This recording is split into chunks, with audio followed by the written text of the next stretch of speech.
Effects are arguably one of the most fun features inside of Adobe After Effects. Some of you Photoshop users might be familiar with filters. Well, inside of After Effects, they're called effects. Rather fitting, right?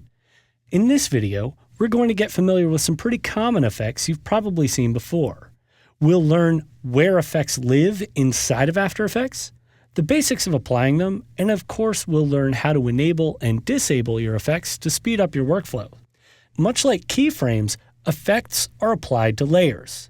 Now, the first way to see if effects are applied to a layer is to look right next to your switches for the effects switch.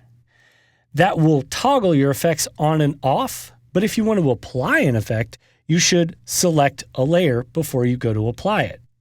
Now, the easy way to apply an effect is select the layer, go up under Effects, and then choose the effect that you'd like to apply.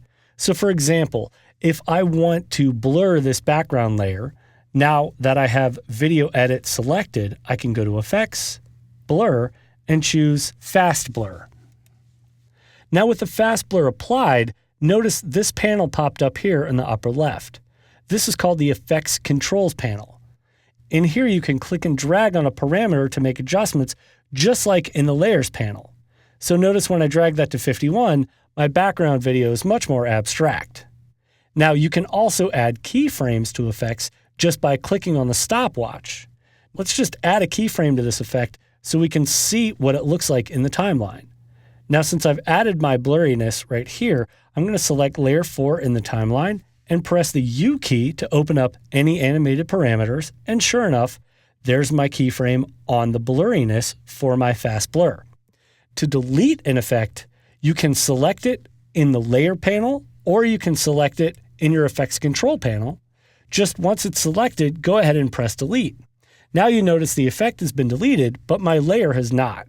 So it's very important when you go to delete the effect, here let me just Command Z to undo that, you want to make sure to select the name of the effect before you press Delete. Otherwise you run the risk of accidentally deleting the layer.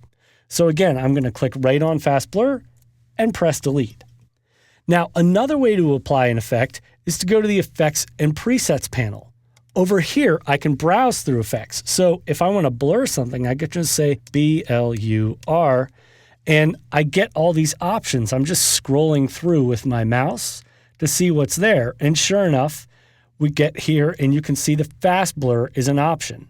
Now this little number here, 32, that's letting me know that this effect will work in 32-bit color space.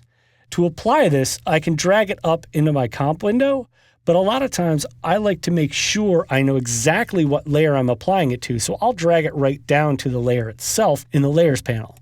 That way when I let go, you can see I have my effect applied.